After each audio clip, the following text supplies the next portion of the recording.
There is a moment in the series finale of Regular Show, in the final montage that flashes forward through years of time, where Mordecai is shown alone at an art gallery. He has left the park. He has left Rigby. He has left everything the show spent 8 seasons building. He is signing an autograph at an exhibition of his own paintings, and he bumps into a woman. She is a bat. She has long hair and kind eyes. Their gazes meet. The show holds on this for a few seconds, and then moves on. Later in the same montage, Mordecai is shown married to her. They have 3 children. He looks happy. He looks like a person who finally figured out how to be a person. Most people remember this ending as romantic, a tidy epilogue for a character they loved. But if you sit with it, if you look at how long it took for the show to get Mordecai to this moment, if you count the years of stuckness that preceded this half second of resolution, the ending starts to feel less like a conclusion and more like a thesis. The show is telling you something about this character that none of his actions in earlier seasons would have predicted. The show is telling you that Mordecai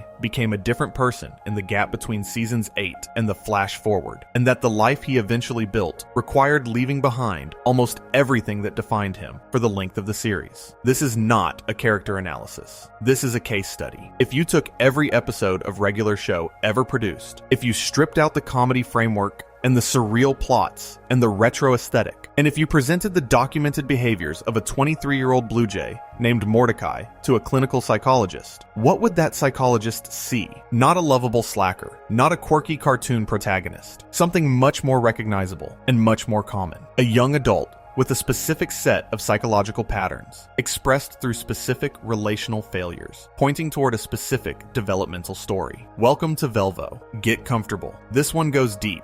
Let us get into it. The first thing worth establishing is what this show actually is. Regular Show was created by J.G. Quintel for Cartoon Network, and it aired from September 6th, 2010 to January 16th, 2017. It ran for 8 seasons and 244 episodes. Quintel developed the pilot originally for a Cartoon Network project called the Cartoonstitute, using characters he had designed during his time at the California Institute of the Arts. The show centers on 2 23-year-old best friends, Mordecai, voiced by Quintel himself, and Rigby, voiced by William Salyers, who work as groundskeepers at a park and spend most of their time trying to avoid actually working. That is the surface. Underneath the surface, Regular Show is one of the most psychologically honest depictions of young adult dysfunction that animated television has ever produced. And the character at the center of that dysfunction is Mordecai, because Rigby is chaos. But Rigby is also unselfconscious. Rigby acts without thinking about what his actions mean. Mordecai is different. Mordecai thinks. Mordecai reflects. Mordecai watches his own life happen. And what the show quietly documents across 8 seasons of comedy is a young man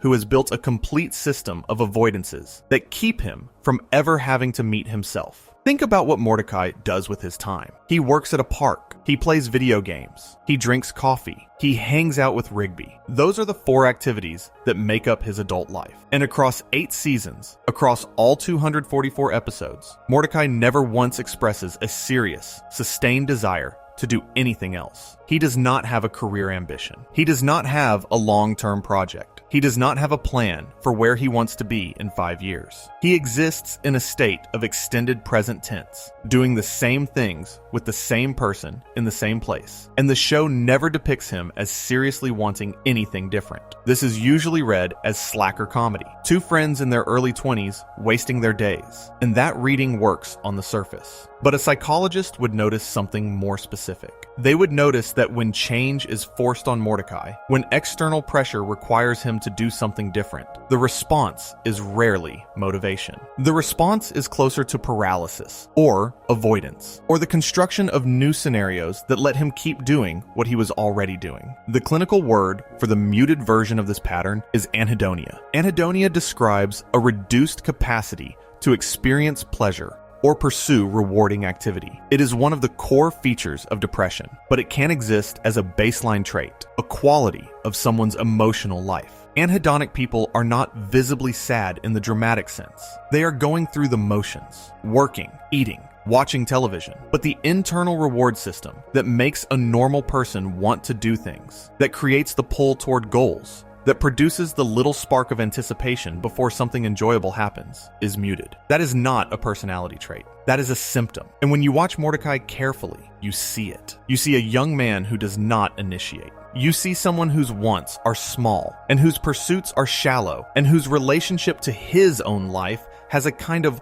low voltage quality. He is not depressed in the clinical sense. He is not bedridden. But the machinery of desire, the engine that pulls a person forward into their future, is running at a lower level than you would expect for someone his age. The show never names this. The show is a comedy. But the consistency of the depiction across 8 seasons creates a profile that a psychologist watching carefully would flag. Something here is not quite right. Something here is running quieter than it should. Before we move on, if you are enjoying this analysis, please consider subscribing. It helps the channel tremendously. Now let us talk about Rigby, because any analysis of Mordecai that skips Rigby is missing the single most important relationship in Mordecai's life. The relationship with Rigby is not just a friendship. It is, psychologically, the central organizing structure of Mordecai's entire existence. Mordecai and Rigby are not only best friends, they are roommates, they are co-workers, they eat together, they play video games together, they go to the coffee shop together, they attend events together, they make decisions together. The show, across its entire run,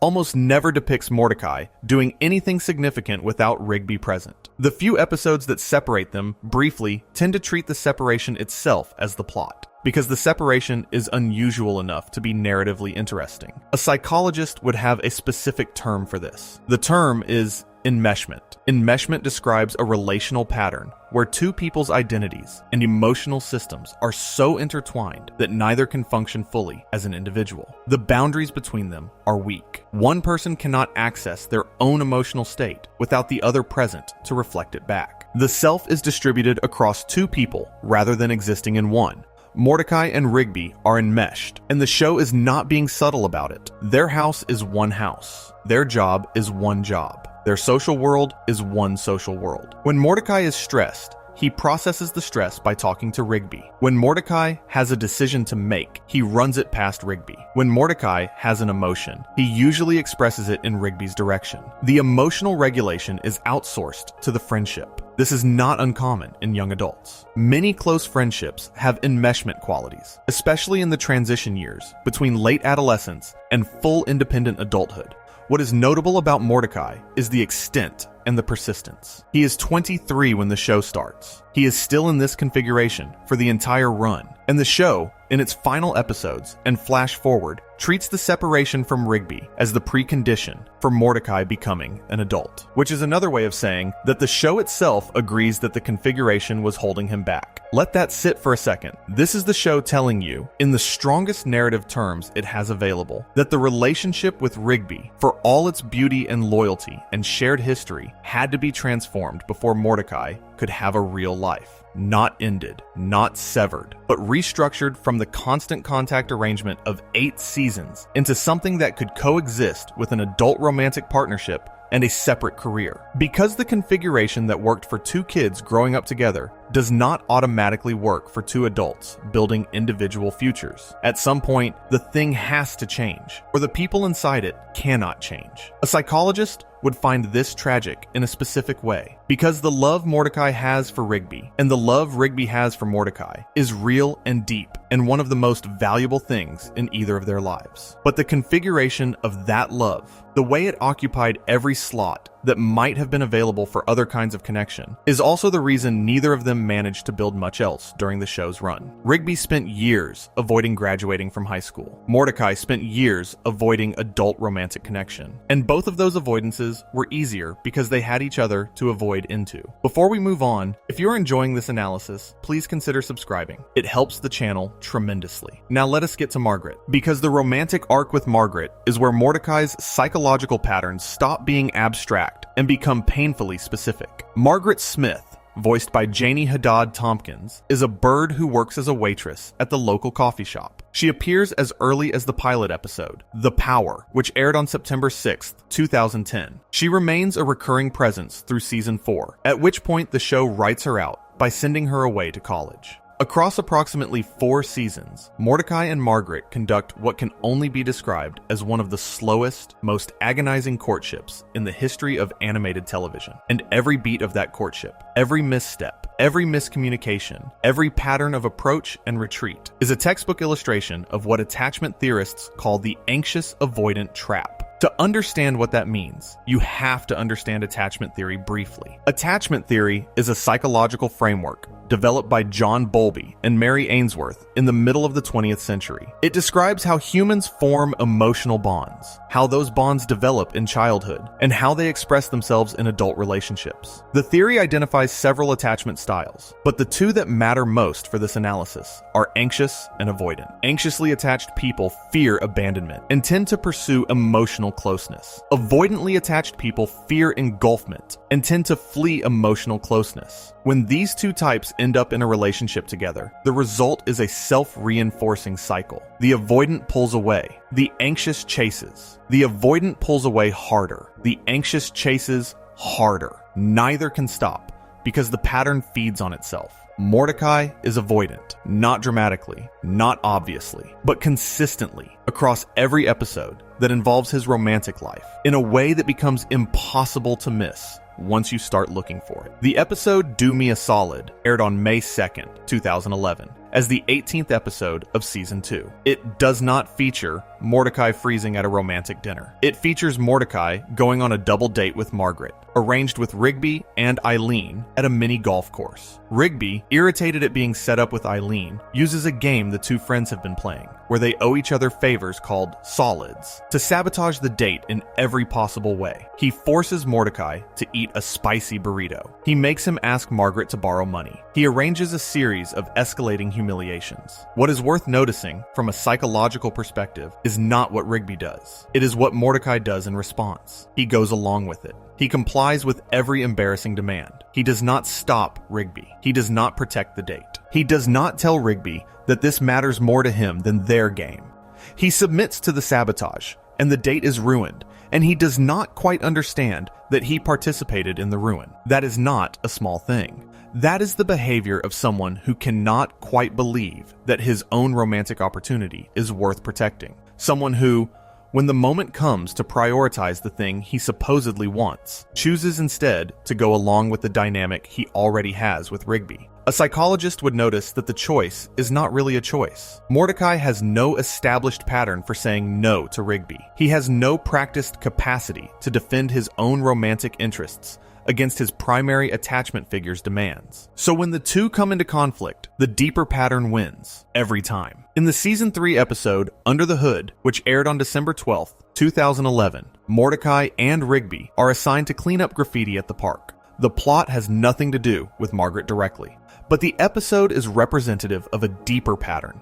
Across approximately 3 seasons of Margaret being available to him, of Margaret showing interest, of moment after moment where a direct conversation could have changed things, Mordecai never directly asks for what he wants. He orbits her. He visits the coffee shop. He makes small talk. He engineers situations where she is present. But the actual ask, the question whose answer might have changed everything, stays unasked for years. A psychologist reading this pattern would notice something specific. Avoidant people do not refuse intimacy through direct refusal. They cannot, because their conscious self wants intimacy. Their nervous system refuses it. The refusal has to go somewhere, so it goes into the environment. It shows up as bad luck, as bad timing, as the conversation that kept almost happening, but never quite happened, as the moment that would have been right, if only something had not interrupted. From the outside, it looks like Mordecai keeps getting unlucky. From a clinical perspective, the pattern is too consistent to be luck. Mordecai is constructing, unconsciously, the obstacles that keep the intimacy at manageable distance. The season finale of Season 4, an episode called Stake Me Amadeus, aired on August 12th, 2013, and it is where the Margaret arc concludes. And the episode deserves attention because of what it reveals about how Mordecai handles vulnerability at the moment it is actually required of him. The setup is this: Mordecai and Margaret have been dating in a loose,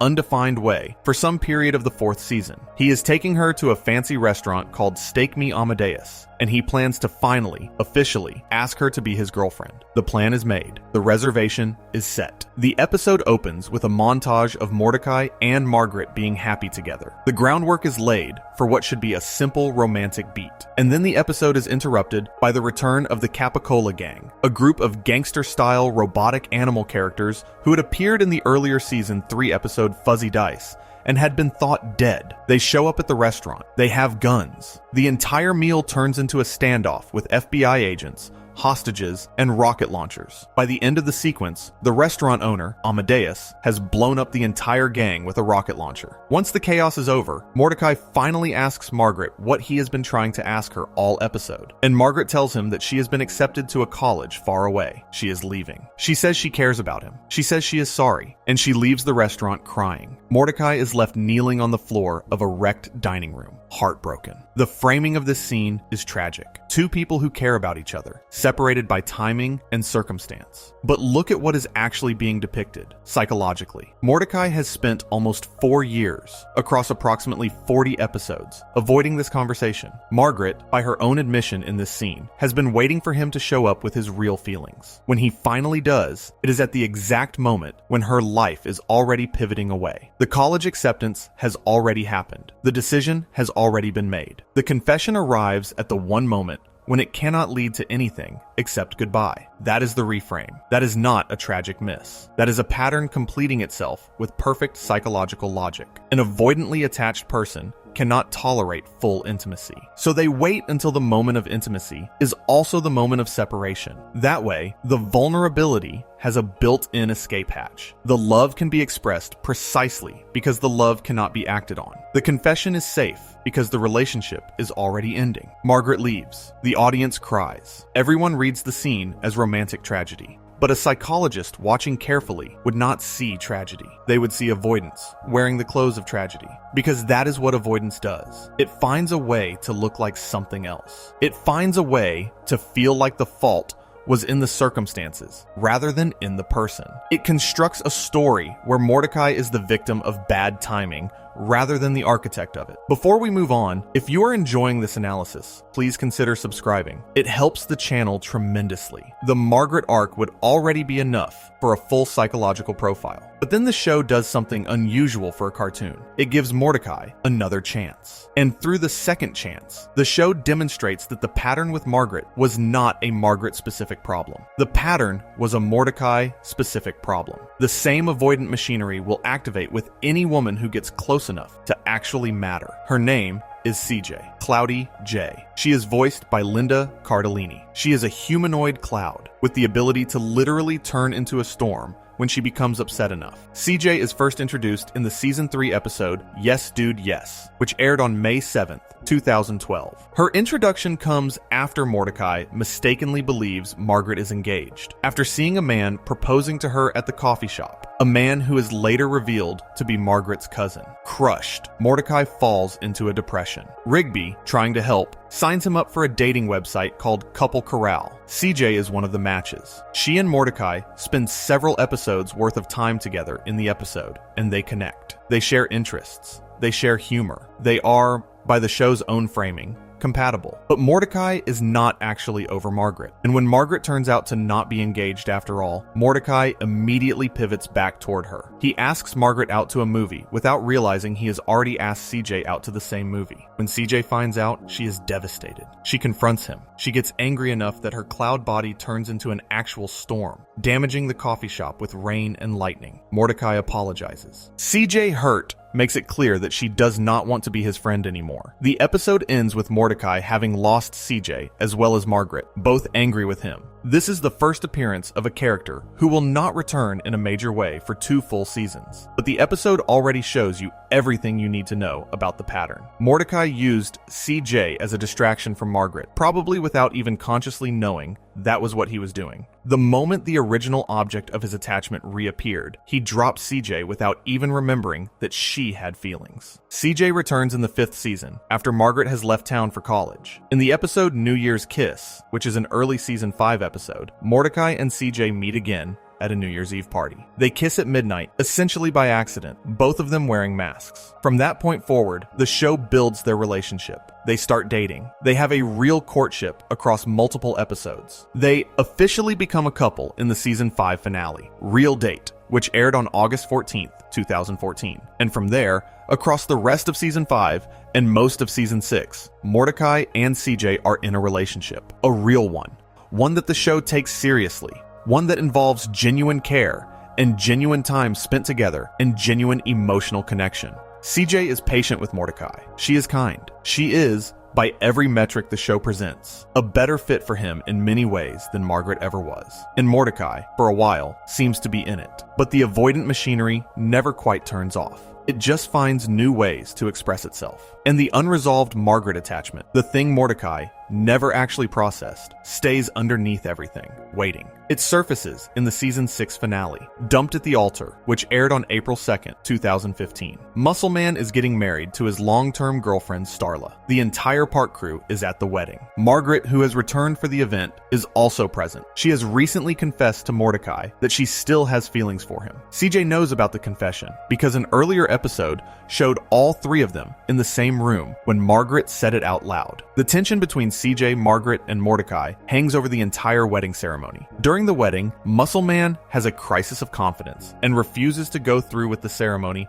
unless he gets a letter his late father wrote for his wedding day. Mordecai and Rigby retrieve the letter. Mordecai reads it aloud at the ceremony. The letter contains a line about trusting your gut, about knowing when you have found the right person. And as Mordecai reads it, something happens to him. He stops. He looks at CJ. He looks at Margaret, sitting in the same row. And then he goes off script entirely. He starts giving a speech, a long, rambling speech, in the middle of someone else's wedding, about how he has been ignoring his gut, about how he is not sure who his soulmate is, about how he does not know if the right person is even in the room. At one point, he literally points at random audience members, suggesting that any of them could be the one. He never points towards CJ. He never makes it clear which of the two women he is talking about. He just stands there, publicly, agonizing about his own indecision in front of his girlfriend and his ex-girlfriend at the same time. CJ stands up. She cuts him off. She tells him to save it. She says she knows what he's going to say. She hands him back the charm bracelet he had given her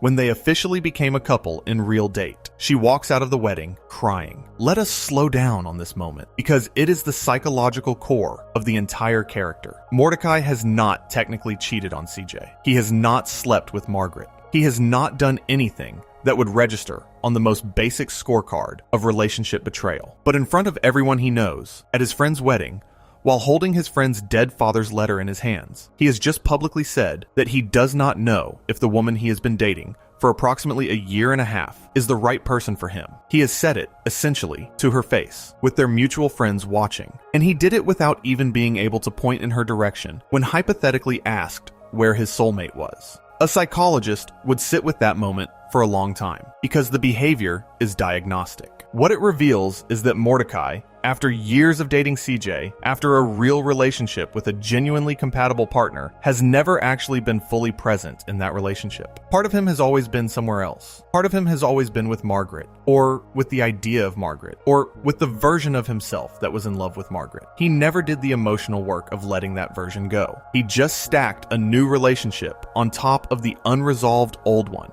and hoped the stacking would work. The clinical term for this is unresolved prior attachment. It is a documented phenomenon in relationship psychology where someone enters a new relationship without emotionally concluding the previous one. The new relationship becomes a containment vessel for the unprocessed feelings. It can look functional from the outside. It can last for years. But there is always a part of the person who is not really there. And eventually, that part surfaces, often at the worst possible moment, in a way that destroys the current relationship.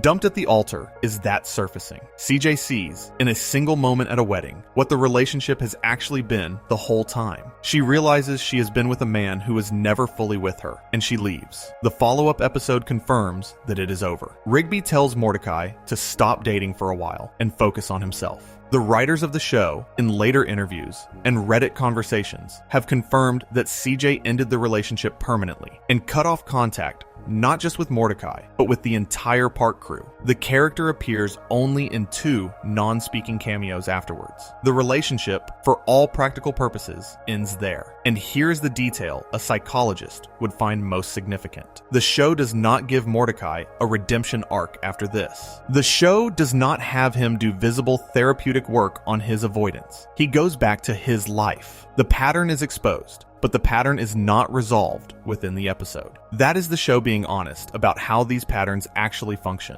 They do not dissolve under a single moment of public humiliation. They persist. They require years of deliberate internal work to change. And if that work is not done, the pattern simply continues in different circumstances with different people. Before we move on, if you are enjoying this analysis, please consider subscribing. It helps the channel tremendously. Now let us widen the lens. Because the romantic patterns, however clinically interesting, are only part of what a psychologist would see in Mordecai. The deeper layer is how he handles conflict more generally, how he handles anger, how he handles confrontation. Because Mordecai is one of the most conflict-averse characters in animated television, and the show documents this with the same consistency it documents his romantic avoidance. Think about how Mordecai handles Rigby. When Rigby frustrates him, which happens in almost every episode, Mordecai rarely addresses the frustration directly. He sighs, he gets sarcastic, he goes quiet, he complies with whatever Rigby wants, and then resents him for not noticing the compliance. The dynamic has the hallmarks of what psychologists would call passive-aggressive behavior, where a person cannot tolerate direct expression of negative emotion,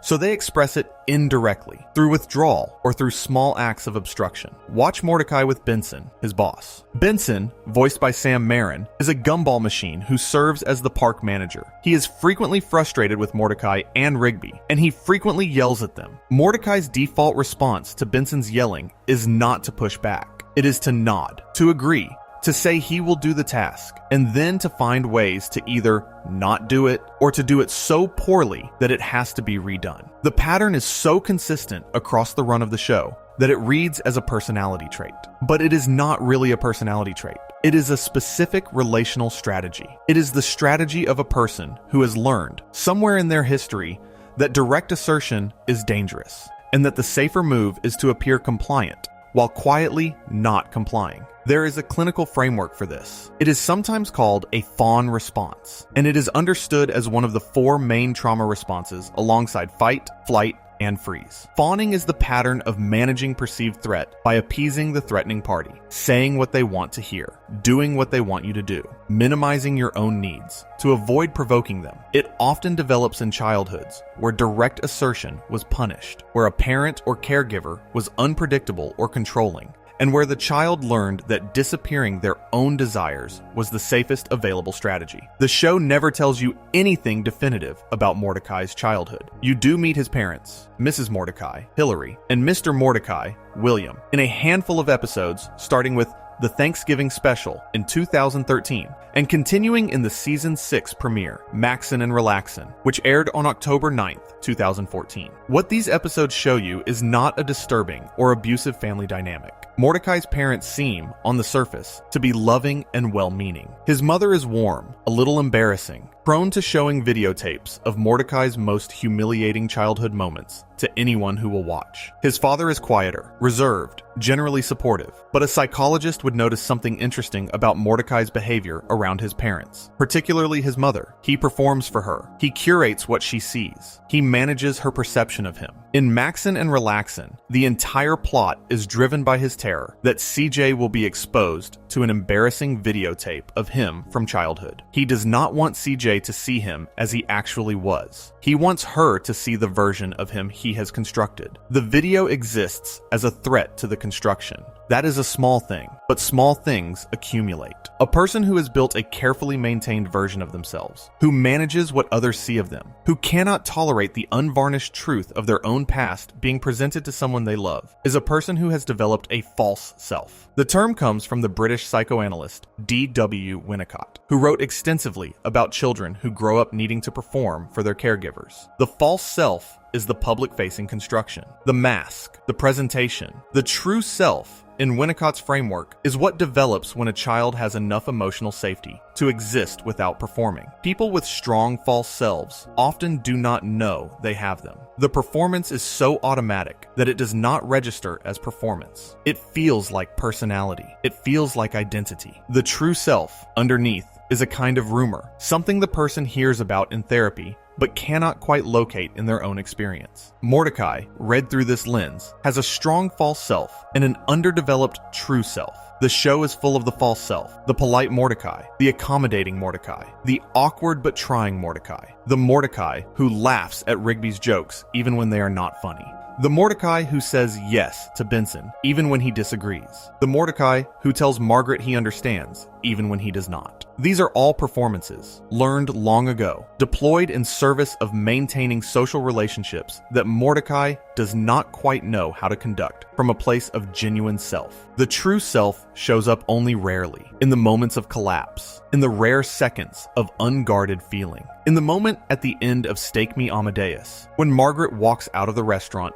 and Mordecai kneels on the floor, in the silence after CJ walks out of the wedding and dumped at the altar. These are the moments when the false self fails, briefly, and something more real is visible. And they are precious in the show's emotional economy because they are rare. Most of the time, the performance holds. The mask stays on. The actual Mordecai, whoever that is underneath, does not get to appear. Before we move on, if you are enjoying this analysis, please consider subscribing. It helps the channel tremendously. Now let us examine one of the most clinically interesting features of regular show as a show, which is the way it dramatizes anxiety through supernatural means. Because a psychologist watching this show would notice very quickly that the show's plot engine is fueled by anxiety, not comedy anxiety, not the mild embarrassment of sitcoms. Real, cortisol pumping, life or death anxiety, rendered in surreal, supernatural terms, and played for laughs but psychologically accurate in its underlying dynamics. Think about the structure of a typical regular show plot. Mordecai and Rigby do something small. Maybe they lie to Benson. Maybe they break a rule. Maybe they make a minor mistake. Then the mistake escalates. A demon appears. A portal opens. A monster manifests. The small, shame-inducing error opens up into a universe-threatening crisis. And suddenly, Mordecai and Rigby are running for their lives, fighting for the survival of the park, the city, the world. This structure is not random. It is the visual language of anxiety translated into plot mechanics. If you have experienced clinical anxiety, this structure will feel familiar. A small action produces disproportionate consequences. A tiny misjudgment cascades into catastrophe. The inner experience of generalized anxiety, where every small stimulus gets amplified into a potentially civilization-ending threat,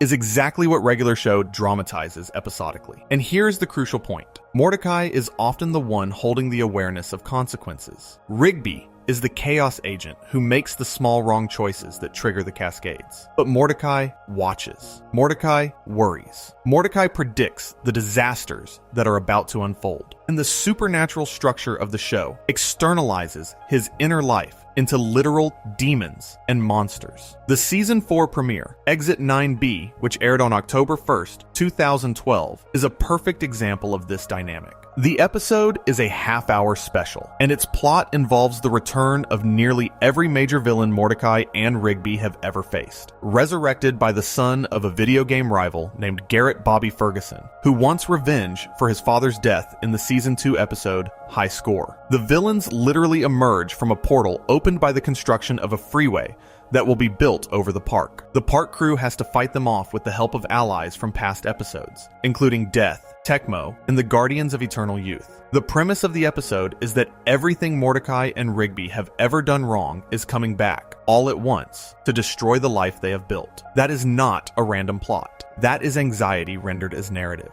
The idea that your past mistakes might accumulate and return and finally catch up with you, all at the same time, is one of the most recognizable anxiety fantasies in existence. Regular show has Mordecai and Rigby literally live it, and they survive, barely, through cooperation with their friends and allies. But the episode encodes something real about what it feels like to be a person whose nervous system treats every small error as the possible seed of total catastrophe. Mordecai lives in this emotional weather for the entire run of the show. The supernatural structure is not just genre convention. It is a translation of his internal experience into external form. The demons that attack the park are his worries made manifest. The catastrophes that keep erupting are his sense of impending doom given shape. From the outside, you are watching a comedy about two friends at a park. From the inside of Mordecai's perspective, you are watching a young man whose anxiety is so consistent that his universe literally produces monsters out of his minor errors. A psychologist would have much to say about this. Specifically,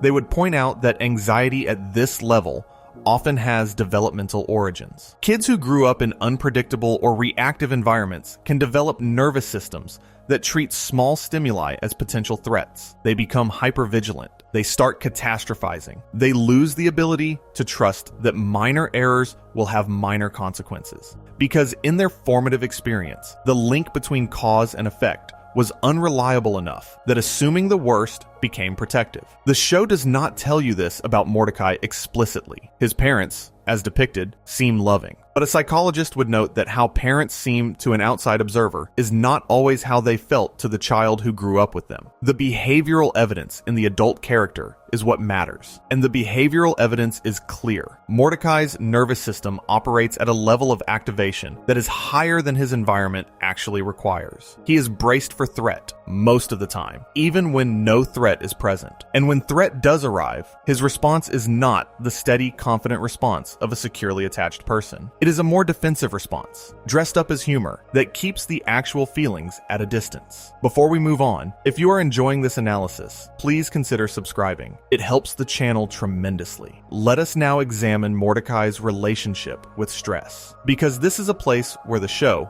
perhaps unintentionally, documents something very specific about how Mordecai copes, and the pattern is one a trauma specialist would recognize immediately. When Mordecai faces acute threat, when the supernatural plots put him in real danger, his response has a specific quality. He gets quieter. His reactions become contained. He cracks jokes at inappropriate times. He makes detached observations about what is happening rather than fully responding to what is happening. He frequently appears to be watching his own life from a slight remove, commenting on the plot of an episode rather than participating fully in it. Rigby does this too. It is part of their shared style. But Rigby's version is more invested in the ridiculousness of the scenarios themselves. Mordecai's version is cooler, more detached. When things get truly bad, Mordecai tends to go into a kind of emotional autopilot that looks like calm from the outside, but on closer inspection, reads more like emotional unavailability. A psychologist would describe this pattern as a mild form of dissociation, not the severe clinical dissociation of complex trauma disorders. Something milder, but still recognizable. When situations exceed the nervous system's capacity to process them in real time, the person goes slightly offline. They are still present physically. They still perform actions, but the felt quality of being in their own life is partially suspended. This is not pathological, necessarily. Everyone dissociates mildly under extreme stress. But when it becomes a primary coping strategy, when a person cannot access their full emotional presence, even in important moments, when the pattern persists across years of their life, it starts to have costs. The person is not actually experiencing their own relationships. They are observing themselves have relationships. They are narrating their own life rather than living it. Watch Mordecai carefully across the big emotional episodes of the series, and you will see this. In Stake Me Amadeus, at the moment of the breakup with Margaret, his face goes briefly slack. He is present, but he is not quite fully there. In Dumped at the Altar, during the speech where he loses CJ, there is a detached quality to his delivery. He is saying the words that destroy his relationship, and part of him seems to be watching himself say them from a distance. These are not moments of genuine presence. They are moments of almost presence, interrupted by the automatic emotional shielding that Mordecai has developed over years of needing to manage feelings he could not actually process. The show is not saying Mordecai is traumatized. The show is not making a clinical diagnosis. The show is showing you a character who has developed, over his lifetime, a very specific way of being in his own experience. And the specific way is one that keeps him safe from the full weight of his feelings, most of the time, at the cost of also keeping him from the full presence his relationships would require him to have. Before we move on, description. If you are enjoying this analysis, please consider subscribing. It helps the channel tremendously. Now, let us turn to something more disturbing still: Mordecai's relationship with his own identity. Because another thing a psychologist would notice, after enough episodes, is that Mordecai's sense of self is unusually diffuse. He does not seem to know who he is. And this is not a dramatic existential crisis. It is a quiet, consistent uncertainty that shows up in how he talks about himself, how he makes decisions, and what he wants. Ask yourself this question. Based on 8 seasons of evidence, what is Mordecai's identity? What are his defining characteristics outside of his relationships and his situation? What does he care about? What are his values? What does he believe? What kind of person does he want to become? It is remarkably difficult to answer. You can list his activities. You can describe his friendships. You can summarize his failed romantic arcs. But when you try to get at the person underneath, the person who would exist if you removed all the contextual scaffolding, you find something surprisingly thin. Mordecai is defined almost entirely by his relationships and his situation. Strip those away, and there is not much there. This is another psychological pattern with a specific name. It is sometimes called a weak self-concept or identity diffusion, and it is associated with specific attachment profiles, specific developmental trajectories, and specific coping styles. People with weak self-concepts often depend heavily on their relationships to feel real, because without the reflection of other people, they do not have a clear internal image of themselves. They adapt to whoever they are with. They take on the preferences and coloration of the people around them. Mordecai demonstrates this constantly. His preferences shift based on context. When he is with Rigby, he is one version of himself. When he is with Margaret, he becomes another version. When he is with CJ, he is yet another. These are not just surface adaptations. They are different configurations of self, assembled on the fly, in response to the emotional climate of the relationship. This is connected, in the show's clearest art is art reveal, to the fact that the character later becomes an artist. Because art, at its best, is a way of finding and expressing a true self. It is a way of taking the internal material that has been hidden under all the performances and turning it into something visible. The fact that the finale makes Mordecai's future career specifically artistic is not a throwaway detail. It is the show suggesting that the thing he never had, in all his years at the park, in all his years of performance and compliance and avoidance, was a way to actually express himself. And the thing he eventually needs to become the adult you see in the flash forward is exactly that capacity. But during the show, across all 244 episodes, the true self is mostly not visible. The performances are. And because Mordecai is dating people, trying to build relationships, trying to function as an adult, while the performances are the only thing available to offer, the relationships cannot go deep. They are relationships between Margaret and a performance, between CJ and a performance, between Rigby and a different performance, the one that has been running longest and that Mordecai has the most practice with. You cannot have real intimacy with someone if you do not have a stable self to bring to the relationship. Intimacy requires two people with distinct identities meeting in the space between them.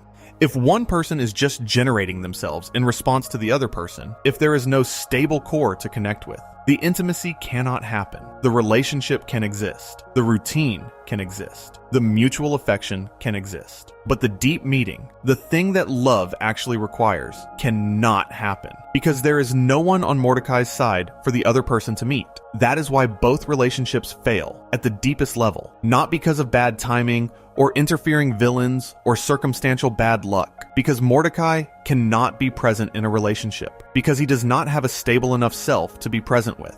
The women were not dating him. They were dating a version of him that he assembled for their benefit. And when they tried to get closer, when they tried to meet the actual person, they found that the actual person was not available. Before we move on, if you are enjoying this analysis, please consider subscribing. It helps the channel tremendously. Let us now examine Mordecai's relationship with time, because this is something Regular Show, perhaps without fully naming it, depicts with remarkable consistency. Mordecai does not seem to believe, at a deep level, that his life is actually happening right now. He seems to believe instead that his real life is going to start at some undefined point in the future, Right now is a waiting room. Right now is the period before things actually begin. Mordecai has been working at the park for years by the start of the show. He will work there for the entire run of the show. He is in his mid-20s. He has no career ambition. He has no plan to leave. He has no goals that exist independently of Rigby. And all of this is presented from Mordecai's internal perspective, as if it does not quite count. As if the real Mordecai, the one who will eventually have a career, and a partner, and a developed life, has not yet started existing. This pattern has a clinical name. It is sometimes called future orientation in its mild form, but the stronger version is more specific. It describes a psychological state where a person chronically locates their identity in the future rather than the present, treating their current life as a draft, a preview, a placeholder for the actual life that will arrive someday. It often coexists with avoidant attachment, anhedonia, and weak self-concept, because it serves the same function. It protects the person from having to fully inhabit their current reality. It lets them imagine they are something other than what they are actually being. You can see this in Mordecai's attitude toward his job. Regular show never depicts Mordecai as having genuine investment in the work he does at the park. He shows up. He does the tasks Benson assigns. He complains about them. He tries to get out of them. But he never treats the park as his real career. He treats it as a placeholder, something he is doing until the real thing starts. The fact that the park has been his job for years, that he is in his mid-20s and has no plan to leave it, that every year of park work adds up to more of his actual life being spent there, does not seem to fully register. You can see it in his attitude toward his relationships. Margaret is treated, across 4 seasons, as a prospect rather than a present reality. Even when he is pursuing her, he frames the relationship as something that might happen rather than something that is happening. CJ, similarly, is treated as a relationship he is in rather than a relationship he is actively building. The distinction matters. Being in a relationship keeps it at a distance. Building a relationship requires present engagement. Mordecai is in relationships. He does not build them. A psychologist would flag this as a significant issue, because life does not actually wait for a person to be ready to live it. Life is happening, always, in the present moment, whether the person is inhabiting it or not. The years Mordecai spends waiting for his real life to start are not being held in some separate bank account for later use. They are being spent. They are the only years he will ever have at that age. The waiting is not a preparation. It is the life. The show, in its series finale, does finally seem to address this. The flash forward jumps Mordecai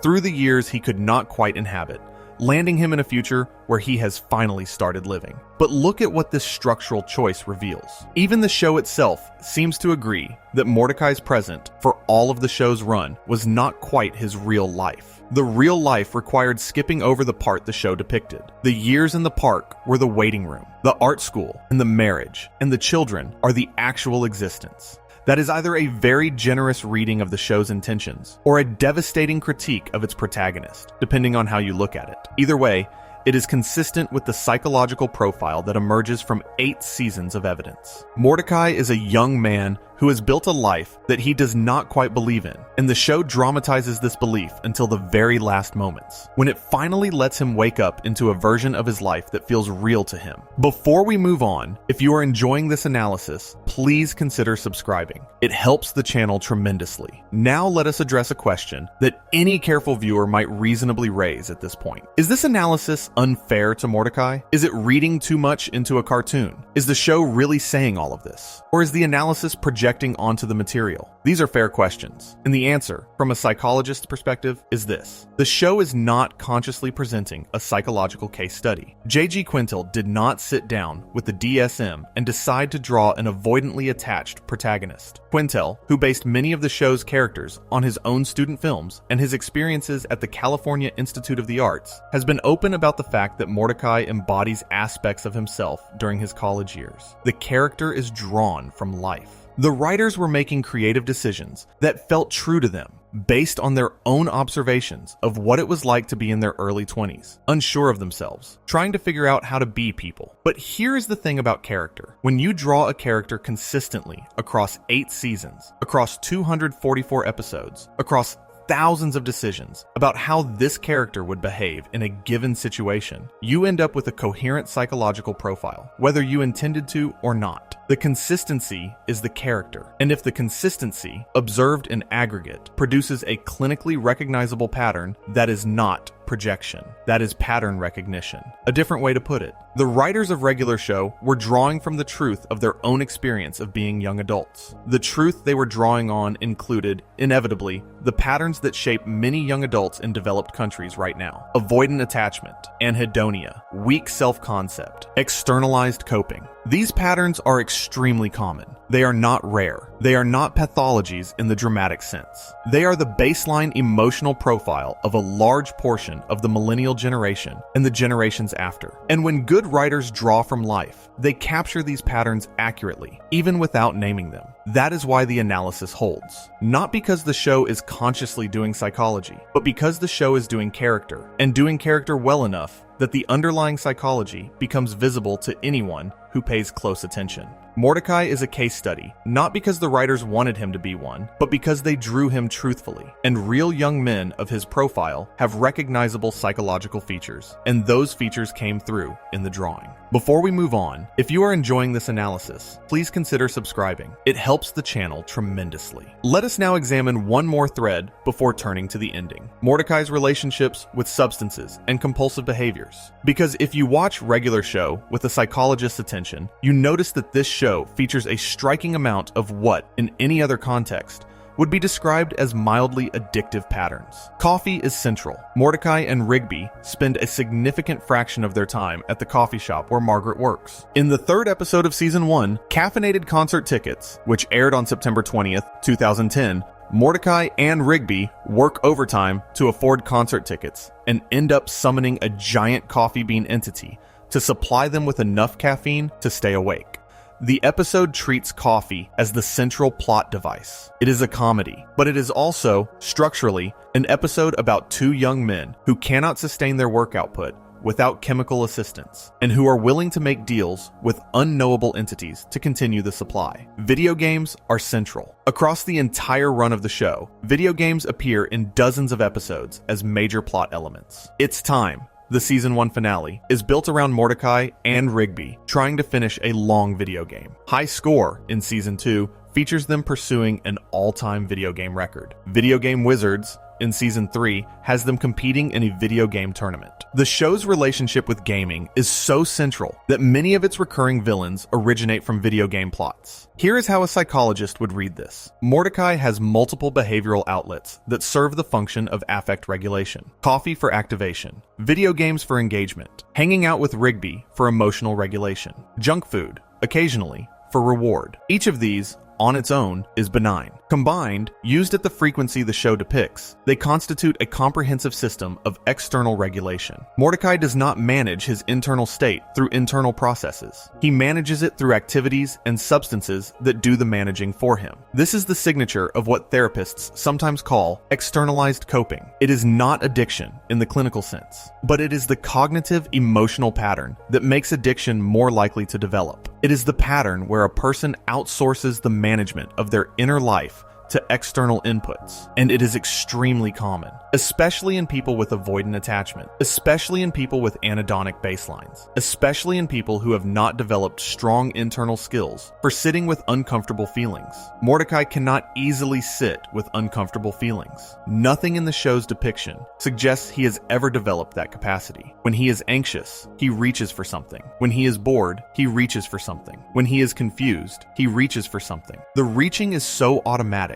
that, from his perspective, it is just how life works. You feel something uncomfortable. You consume or engage with something that makes it stop. The idea that there is an alternative, that one could simply feel the feeling without requiring it to be numbed or distracted, does not appear to be in his conceptual toolkit. And this connects back to the romantic failures, because relationships can also be used for affect regulation. A person who uses relationships to avoid sitting with their own loneliness, their own anxiety, their own unresolved grief, is using the relationship in a way that functions similarly to other externalized coping strategies. The relationship becomes a tool for not feeling something, and when the relationship starts requiring real presence and real vulnerability, when it cannot do the regulation job anymore because it needs real engagement instead, the person panics. They sabotage it. They retreat. They look for the next thing. That is clinically what Mordecai does across his two major romantic arcs. He uses Margaret as an affect regulator for years, staying in the longing phase, never moving to real commitment, because longing is easier to manage internally than commitment would be. Then he uses CJ as a distraction from the Margaret loss, never quite letting himself fully be in the CJ relationship, because full presence would require processing everything he never processed about Margaret. And when CJ requires actual presence of him at the wedding, at the moment where she needs him to choose her, he cannot do it. Not because he did not love her in some way, but because the avoidant machinery cannot tolerate the level of emotional engagement she is asking for. Let that sit for a second. This is the behavior of someone who cannot easily be alone with himself. Not literally, in terms of physical solitude, but psychologically, in terms of being present with his own consciousness without external mediation. Mordecai, for the entire run of the show, is almost never alone with himself. He is always with Rigby, or with a love interest, or with a video game, or with a cup of coffee, or with some dramatic event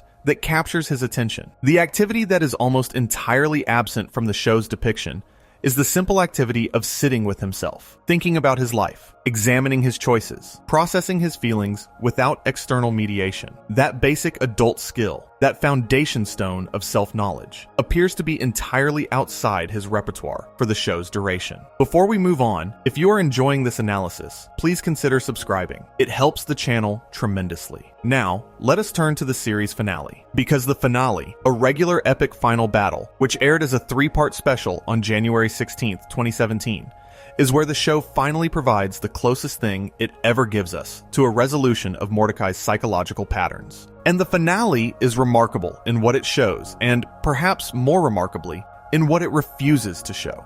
The finale's main plot involves the culmination of the show's final season arc, in which the park has been launched into space, and the characters are caught in a cosmic conflict between Pops and his evil twin, Anti-Pops. The battle is spectacular, full of the show's signature escalating absurdity. It ends with Pops flying his brother into the sun, sacrificing himself to save the universe. The park crew returns to Earth. They mourn. They erect a statue in Pops' memory. And then the episode does something unusual. It flashes forward. It shows you what happens to the characters in the years after the main plot ends. Here is what the finale shows. The park workers remain at the park for 6 more years after Pops' death. Then, as a group, they begin to leave. Rigby moves in with Eileen, who he has been secretly dating for months by the time of Dumped at the Altar. Muscle Man and Starla have many children together. High Five Ghost and his girlfriend Celia become traveling DGs. Benson, who has now become the park's owner after Mr. Maillard's death, reunites with his girlfriend Pam and eventually marries her. Skips continues working at the park, and Mordecai leaves. The finale shows him quitting the park, moving to New York City, and returning to making art. He opens a successful gallery exhibition. He meets, at the exhibition, a bat-like woman, another artist. They bump into each other while signing autographs. They lock eyes. We see, through montage, that they eventually marry and have 3 children together. The show's writers, in post-finale interviews, have given her the name Steph, though she is unnamed in the show itself. The finale does not show Mordecai ending up with Margaret. It does not show him ending up with CJ. It shows him ending up with someone the audience has never met. Someone introduced and resolved in a single montage. Someone whose entire existence within the show is a silent hint that Mordecai's real partner was always going to be someone he did not meet until after he became a different person. That choice is everything, because a less honest show would have given Mordecai Margaret. A less honest show would have given Mordecai CJ. A less honest show would have provided the romantic closure the audience was, to some extent, expecting. Regular show refuses. The writers, in post-finale discussions, have been explicit about why. Head writer Matt Price has said essentially that Margaret and CJ were both on their own paths by the time Mordecai was ready for real adult love. That Mordecai had been too indecisive with them, too unable to show up, to deserve ending up with either. That the right person for Mordecai was someone he would meet only after he had done the work of becoming himself. Someone whose history with him began on the other side of his transformation. Writer Owen Dennis, in a separate post-finale statement, expressed appreciation for the choice, noting that he had always disliked media aimed at kids that had characters end up with their first love, because real dating is more complicated and messier than that, and ends often without clean closure. The show, in choosing Steph, is making exactly this point. The first loves of Mordecai's 20s were not the loves he would end up with. They were the relationships that shaped him into the person who could eventually find love that lasted. But here's the detail a psychologist would find most significant. The show does not show you how Mordecai changed. It does not show you the process. It does not show you the years of work that would be required to transition from the character we watched for 8 seasons to the integrated, functional artist we see in the flash forward. It just shows you the outcome. A generous reading of this is that the show is refusing to trivialize the work of growing up by compressing it into a montage. A less generous reading is that the show is writing a check its earlier seasons cannot fully cash, assigning to Mordecai a psychological growth the show has not actually demonstrated him being capable of. Both readings have merit. Both are compatible with the evidence the show provides. What is unambiguous, though, is this. The show is explicitly telling you that Mordecai's happy ending required leaving the park, required leaving Rigby, at least in the constant contact configuration they had, required moving to a new city, starting a new career, meeting new people, required, essentially, rebuilding his life from scratch on new foundations.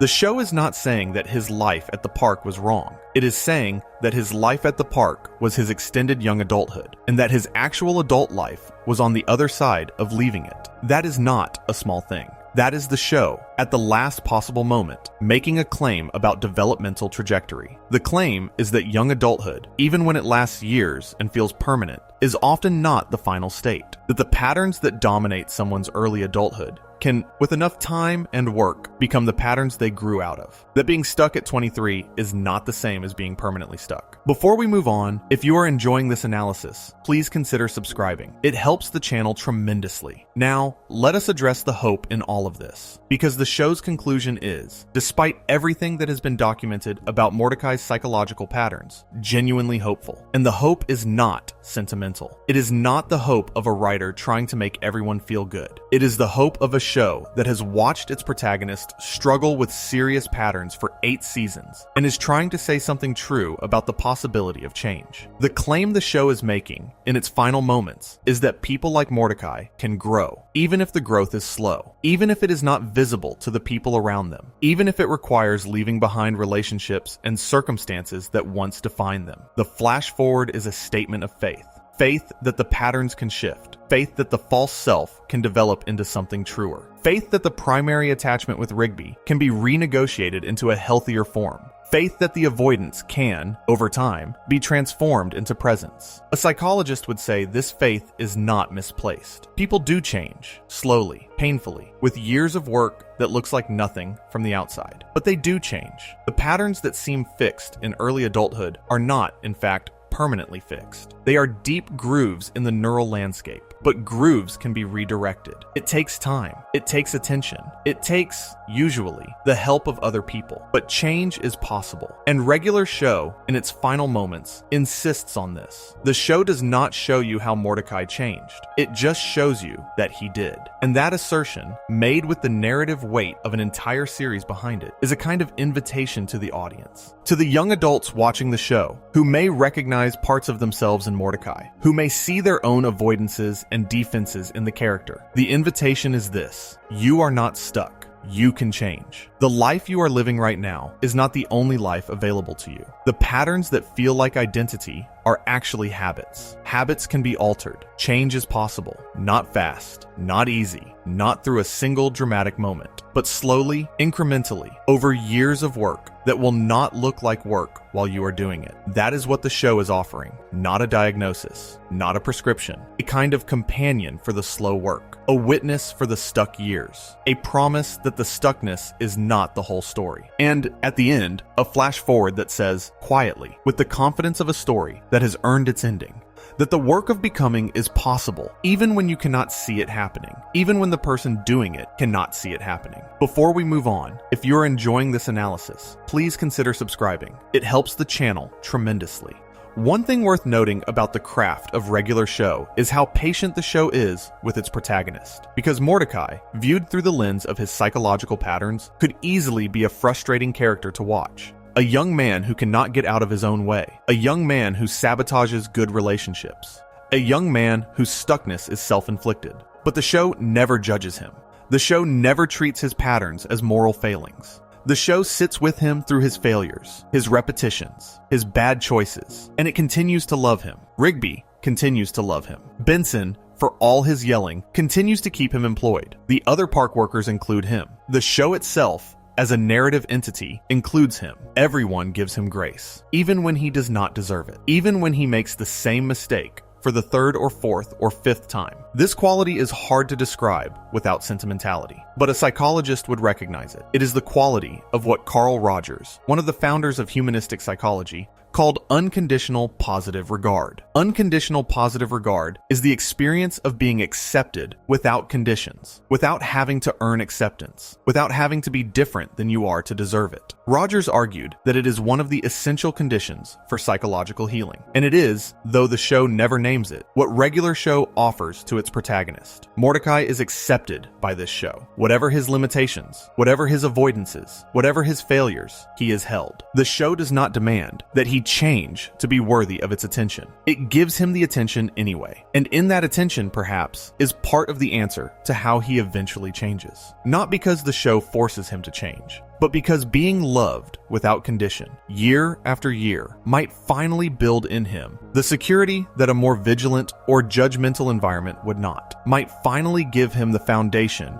to do the internal work that would let him live a life that was his own. That is the most hopeful reading of this character. That the love the show gives him, the love Rigby gives him, the love his friends at the park give him, accumulates over time into something that eventually changes him. Not in any single moment, not through any dramatic event, but through sheer patient duration, through being seen and accepted, even when he keeps failing to be what he wanted to be. That is, a psychologist would say, how real change happens. Not through confrontation or dramatic insight, through relationship, through the slow, cumulative effect of being held by people who do not need you to be different than you are. That is the mechanism of repair. For people whose earlier attachments were insufficient or inconsistent, you get held, over time, by adult relationships that do what the formative ones did not do. And eventually, if you stay in those relationships long enough, the holding begins to change you. The security gets built in. The false self quiets. The true self finds room to exist. Regular show, read this way, is not just a cartoon. It is an extended experiment in holding a psychologically stuck young man with enough patience and enough affection that by the end of the show's run, the audience can believe he might actually get unstuck. Not because anyone did anything dramatic to him, because of how he was held. The holding was the treatment. The show was, in a sense, the therapy. 8 seasons of patient witnessing, ending in a flash forward that says the patient got better. Not because of what happened in any particular session, but because of what the sessions collectively were. Before we move on, if you are enjoying this analysis, please consider subscribing. It helps the channel tremendously. Let us now examine one more aspect of Mordecai's psychology that deserves attention. His relationship with fantasy and reality. Because regular show, more than almost any other animated comedy of its era, blurs the line between what is actually happening and what is being imagined or projected. And that blurring is, itself, psychologically revealing. Regular show's plots frequently escalate from small naturalistic events into surreal, supernatural catastrophes. A mundane day at the park becomes a battle against demons. A video game tournament becomes an encounter with cosmic entities. A simple errand becomes a life or death quest. The show moves freely between the ordinary and the extraordinary, often within the same episode, without clear delineation of where reality ends and imagination begins. For most characters in the show, this blurring is genre convention. It is just how the show operates. But for Mordecai specifically, the blurring maps onto something psychologically specific. Mordecai is a character whose internal life tends to spill outward. His anxiety becomes external threats. His longing becomes physical apparitions. His fears become literal demons. Everything he feels seems to find its way into the world around him and manifest as concrete phenomena. A psychologist might describe this pattern in terms of projective defense. Projective defense is a mechanism where internal feelings that are difficult to experience as internal get attributed to the external world. Instead of feeling anxious, the person perceives the world as threatening. Instead of feeling angry, the person perceives others as hostile. Instead of feeling longing, the person perceives the object of longing as calling to them. The feeling stays the same, but the location is moved. It is outside rather than inside. Projective defense is not inherently pathological. Everyone uses it sometimes. But when it becomes a primary coping strategy, when a person cannot sustain awareness that their feelings are their feelings and must externalize them into the world, it can become disabling. Mordecai lives in a show where this distinction is structurally blurred. His feelings actually do produce external threats. His anxieties are validated by real supernatural events. The show, by its genre conventions, makes Mordecai's projective style functional. He does not have to distinguish internal from external, because in the universe he inhabits, internal actually produces external. But if you remove the genre conventions, if you imagine Mordecai as a real young man in the real world, the pattern becomes less benign. A real Mordecai would be a person whose internal distress was constantly showing up as perceived external catastrophe. Every minor stress would feel like a world-ending threat. Every relationship difficulty would feel like literal doom. Every workplace tension would feel like imminent calamity. This is, not coincidentally, what chronic anxiety feels like from the inside. And it is what regular show depicts Mordecai experiencing, externalized into cartoon form. The show is not literally claiming that the supernatural threats exist. It is saying in its own visual language that Mordecai experiences his life as if supernatural threats were always imminent. The demons are the feeling. The monsters are the apprehension. The apocalyptic plots are the interior weather of a nervous system that does not know how to rest. When you see it that way, the show becomes not only a comedy about two friends at a park, but an extended portrait of what chronic anxiety looks like from the inside. The slacker life, the best friend, the small-scale job, all of this is the surface. Underneath, there is a perpetual emergency. The emergency is not real in the external world, but it is entirely real in the nervous system that perceives it. And the show, rather than showing you the nervous system directly, shows you the emergencies that the nervous system is generating. It is a kind of translation. Interior rendered as exterior. Feeling rendered as plot. This is a sophisticated artistic choice, whether or not it was consciously intended. It allows the show to communicate something about anxiety that direct depiction could not. Because direct depiction of anxiety, just showing someone sitting there, feeling anxious, is often boring television. The anxiety is happening inside the person. You cannot see it. But if you externalize the anxiety into supernatural threats, you can dramatize it. You can show the audience what it feels like, rather than just telling them. Regular show, by making Mordecai's interior life into its plot engine, lets the audience feel, for the length of an episode, what it is like to be Mordecai, without the show ever having to narrate the experience explicitly. That is a form of empathy building that few comedies attempt. It lets people who do not experience chronic anxiety get a felt sense of what the anxious person lives with.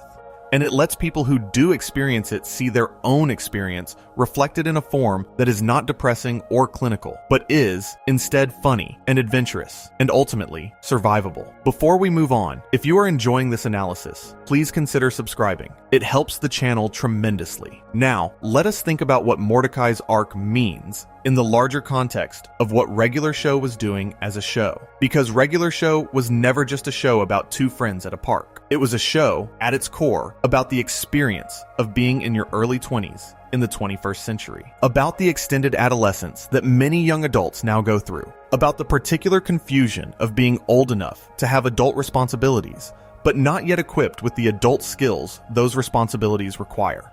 Quintel created the show based on his own experiences. He attended the California Institute of the Arts. He worked a series of minimum wage jobs. He hung out with his friends doing creative projects. And he drew on those experiences when he developed Mordecai and Rigby. Mordecai specifically, Quintel has said, embodies him during his college years. The character is drawn from the author's own experience of being young and unsure and trying to figure things out. That lineage matters, because it means that Mordecai's patterns are not pathologies chosen for narrative convenience. They are patterns that the show's creator knew from the inside. They are patterns that felt true. And that truth is why, across 14 years since the show premiered, young adults continue to find themselves in the character. The recognition is the reason the show works. If you are a certain kind of young adult, watching Mordecai can feel like watching yourself. The avoidance with romantic partners. The intense best friendship that fills too much emotional space. The job that is a placeholder. The future that keeps not arriving. The vague sense that real life is about to start but never quite does. These experiences are common enough that they function, for a large slice of Cartoon Network's audience, as a kind of collective diagnosis. And that is, in its way, healing. Because one of the things that makes psychological patterns hardest to change is the isolation of them. The feeling that you are the only one who is like this. The feeling that everyone else has their life figured out and you are the one who is broken. Regular Show, by making Mordecai's patterns the center of a beloved show, tells its audience something specific. You are not alone. These patterns are common. They are depicted here in a character loved by millions of viewers, loved by his friends inside the show, loved by the narrative itself. If you are like this, you are not uniquely broken. You are part of a larger group. And you are capable, the show insists at its end, of becoming something more. That message, delivered not through lectures or direct address, but through the accumulated weight of 244 episodes of patient character work, is probably the most important thing Regular Show does. It changes the private relationship of its audience to their own patterns. It makes those patterns visible, nameable, describable, and in making them visible, it creates the possibility of working on them. Before we move on, if you are enjoying this analysis, please consider subscribing. It helps the channel tremendously. Let us take one more look at the specific dynamic of Mordecai and Rigby before closing, because the finale's depiction of their eventual separation is the show's clearest statement about how psychological growth actually works. For most of the series, Mordecai and Rigby are functionally inseparable. They live together. They work together. They face every challenge together. Their individual identities are so interwoven that it is genuinely difficult to imagine either of them operating independently. The show trains the audience over 8 seasons to see them as a unit, and then the finale separates them. Not violently, not through some dramatic rupture, just through the ordinary process of 2 people choosing different lives. Rigby moves in with Eileen. He builds a family with her. Mordecai moves to New York. He becomes an artist. They do not stop being friends. The finale shows them, much later, reunited at a park anniversary event, still warm with each other, their families present. But the configuration is different. They are not living together. They are not sharing every waking moment. They are 2 separate adults with 2 separate lives who still love each other. This is the show's model for growth, not the ending of close relationships, but the transformation of them into forms that can coexist with individuation. The intense 23-year-old friendship becomes the sustained adult friendship, with appropriate breathing room, with space for other primary attachments, with each person able to be themselves separately and together. A psychologist would call this differentiation. Differentiation is the process by which a person develops the capacity to be close to others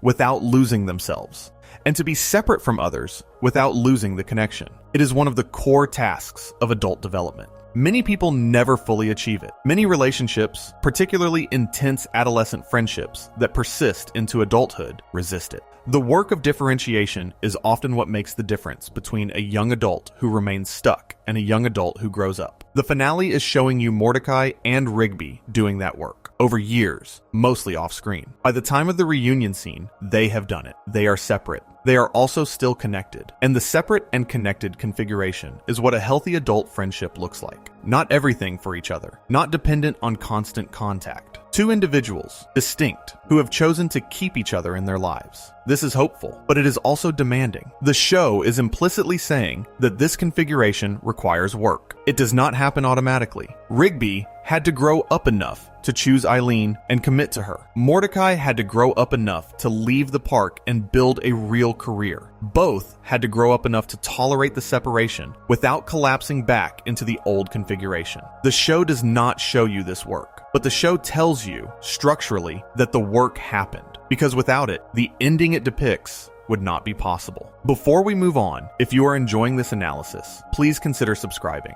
It helps the channel tremendously. Here is what a psychologist would ultimately say about Mordecai, looking at the entire character across the entire series. Mordecai is not a clinical case in the diagnostic sense. He is not someone who would necessarily meet criteria for a specific disorder. He is something more common and more under-recognized. He is a young man whose internal infrastructure was not quite adequate for the adult life he needed to build. His attachment patterns are insecure. His self-concept is diffuse. His coping is heavily externalized. His avoidance is sophisticated and well-practiced. His capacity to be present in intimate relationships is limited.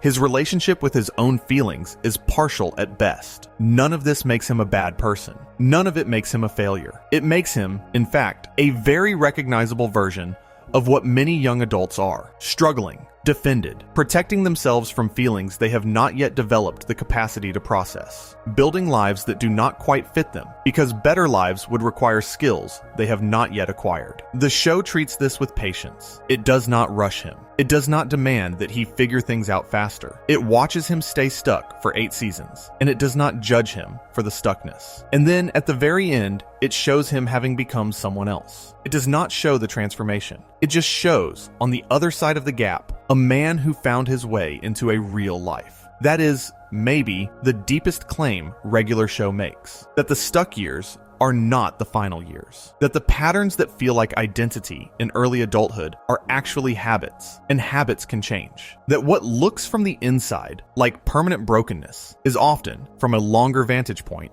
just a phase. A long phase. A painful phase. A phase that can last most of a decade, but a phase nonetheless. Something that eventually ends and is followed by something else. The show bets its entire ending on this claim. It asks the audience to believe, without providing evidence of the transformation, that Mordecai eventually became the person they see in the flash forward. And the ask works for most viewers because the show has spent 8 seasons earning that trust. It has shown Mordecai so many times, in so many configurations, always with the same patient attention, always holding him without demanding he be different. By the time the finale arrives, the audience is ready to believe in his growth, even without being shown it. That is craft. That is also, in a way, clinical wisdom. Because real psychological growth, when it happens, often is not visible. It happens in the quiet of someone's mind. It happens in the small choices they make over years, in the slightly different response they give to a situation that used to provoke a bigger reaction, in the gradual reduction of avoidance, in the slowly developing capacity to stay present when discomfort arises. None of this would make for good television. All of it makes for real change. The show,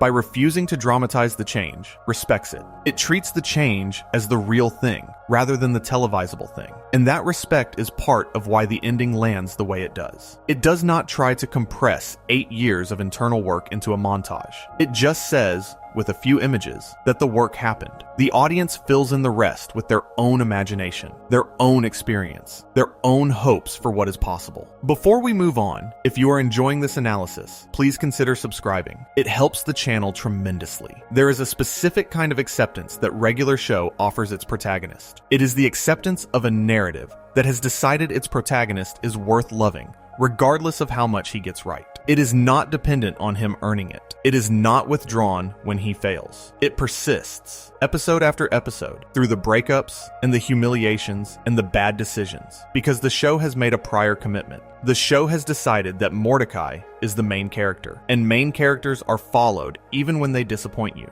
This is, in a strange way, what good parenting looks like at its best. Not a constant approval of every behavior, not a refusal to notice problems, but a fundamental commitment to the child as a person, separate from any specific behavior they display. The child is the main character. The child is worth paying attention to. The child is worth believing in, even when they are in a phase that is hard to watch. The love does not depend on the phase ending. The love holds through the phase and trusts that the phase will eventually end. Regular show offers Mordecai this kind of attention across 244 episodes, and that attention, accumulated, is part of what makes his eventual growth feel earned. He did not become the artist in New York through a dramatic insight. He became that artist in the show's imagined universe, through being witnessed for years by people who did not need him to be anyone else. Through Rigby's loyalty, through Benson's eventual patience, through Skips's steady presence, through the park itself as a setting that held him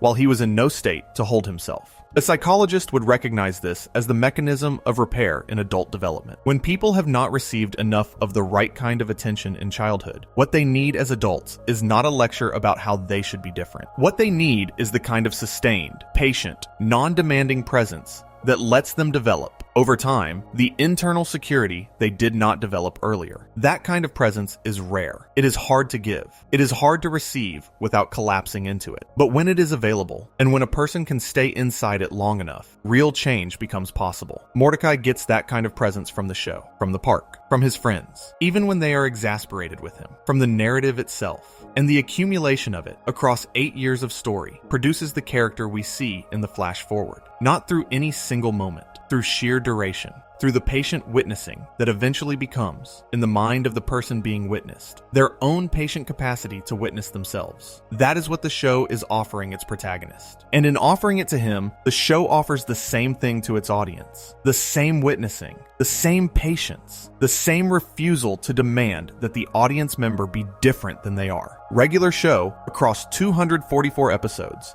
models a form of compassionate attention that many viewers will have rarely experienced from other sources. And modeling it, in the process, teaches them something about what it looks like to receive it and what it looks like to offer it. Before we move on, if you're enjoying this analysis, please consider subscribing. It helps the channel tremendously. The final thing worth examining is what Mordecai's character suggests about the generation of young adults the show was made for and about. Because Mordecai is not a unique psychological construction. He is, in many ways, representative. And the representation tells us something about what it is like to grow up in the particular cultural moment that produced him. Mordecai's patterns are common in millennials, the generation Regular Show most directly depicts. Extended adolescence, delayed career formation, avoidant romantic patterns, intense friendships that serve as primary attachments, weak self-concepts produced by environments that provided more stimulation than integration, externalized coping through technology, caffeine, and social connection. These are not individual failures. They are generational patterns. They are responses to a cultural environment that has produced a specific kind of young adulthood,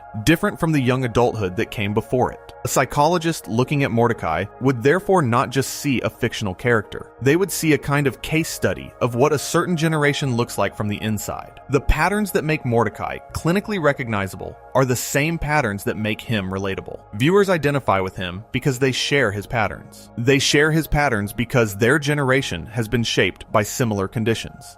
The fictional character and the real viewers are, in a sense, looking at each other across the screen, recognizing each other. And the show's ending, the flash forward that shows Mordecai becoming a functional adult, is therefore not just a statement about one character. It is a statement about a generation. It is saying to millions of millennials who see themselves in Mordecai that their patterns are not permanent, that the extended adolescence can eventually conclude, that the avoidant patterns can eventually shift, that the weak self-concept can eventually become stronger, that the life they are currently living, which does not feel like real life, can become, with enough time, something that does feel real. This is, a psychologist would say, an accurate claim. Development does not stop in one's 20s. The patterns that dominate early adulthood are malleable. The capacity for change remains available throughout the lifespan, particularly in the 20s and 30s. The work is slow. The work is often invisible, but the work is possible. Regular Show, in making this claim, joins a small category of media that actually helps its audience. Not through instruction, not through prescription,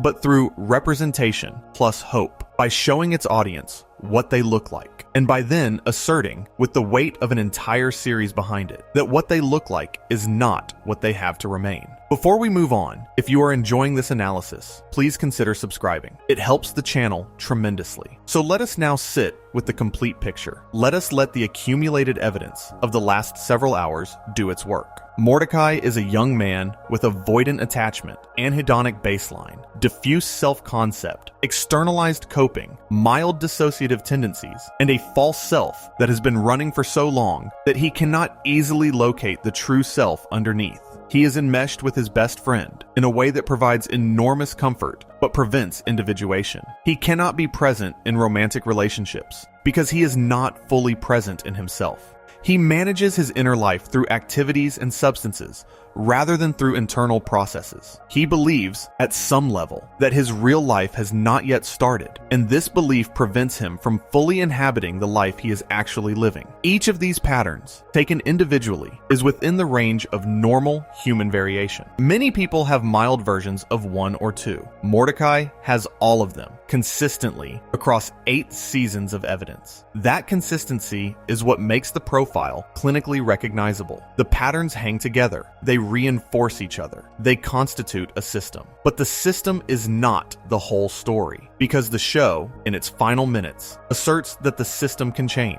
not through dramatic intervention, not through insight, through time and relationship, and the slow accumulation of new experience, through years of being loved in configurations that do not require him to be different, through the eventual courage to leave the situation that has held him in place, through starting over in a new city with new people, building a self he has not yet become. This assertion is the ultimate gift of the show. It is the claim that stuckness is temporary, the claim that identity is revisable, the claim that love eventually finds the versions of us we have not yet met, the claim that the person you are at 23 is not necessarily the person you will be at 40. A psychologist watching regular show from start to finish would see all of this. They would see the patterns. They would see the documentation of those patterns. They would see the show's refusal to judge them. They would see the show's patient attention across hundreds of episodes. And they would see, at the end, the show's quiet, confident insistence that patterns are not prisons.